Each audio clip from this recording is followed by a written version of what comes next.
how to bake cranberry cake, kitchen vocabulary, and conversation practice. Let's get started. Mom, I've been craving something sweet.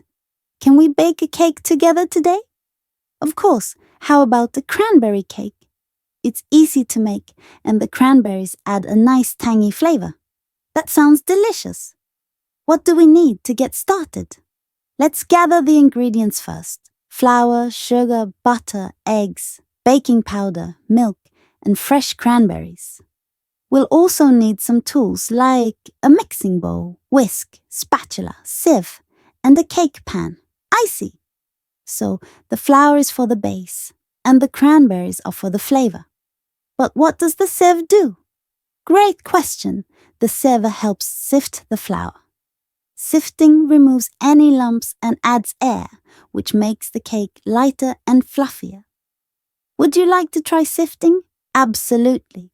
I've always wanted to do that. Let me hold the sieve and tap it gently, like this, right?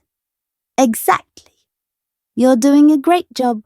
See how smooth and fine the flour looks now? It really does. The texture is so different.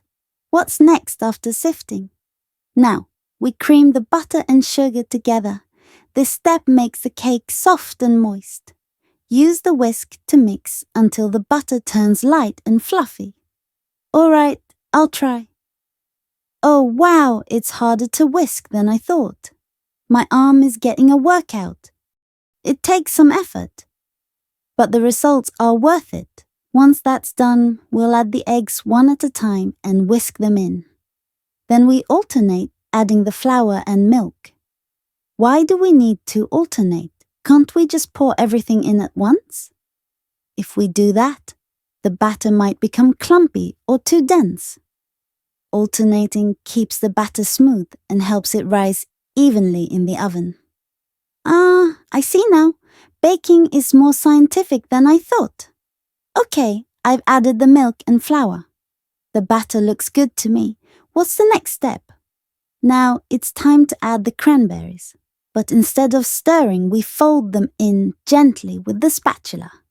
Folding keeps the berries whole so they won't burst and make the batter too watery. Folding? Oh, like lifting and turning the batter carefully? This part feels so satisfying. You've got it. Baking is as much about technique as it is about flavor. All right, the batter is ready. Can I pour it into the cake pan now? Yes. Pour it evenly into the pan and smooth the top with the spatula. Then we'll bake it in the oven at 180 degrees Celsius for 40 minutes.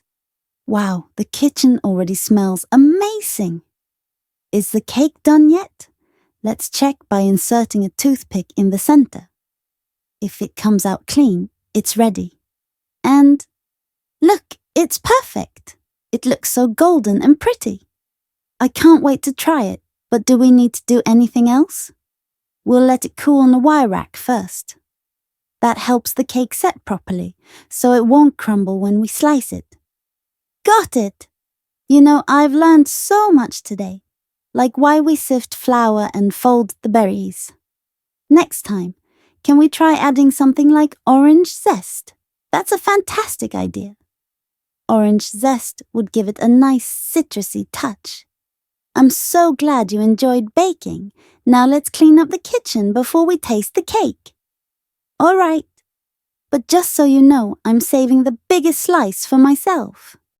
Okay, that's all for today's practicing. Hope you enjoy it. Bye for now.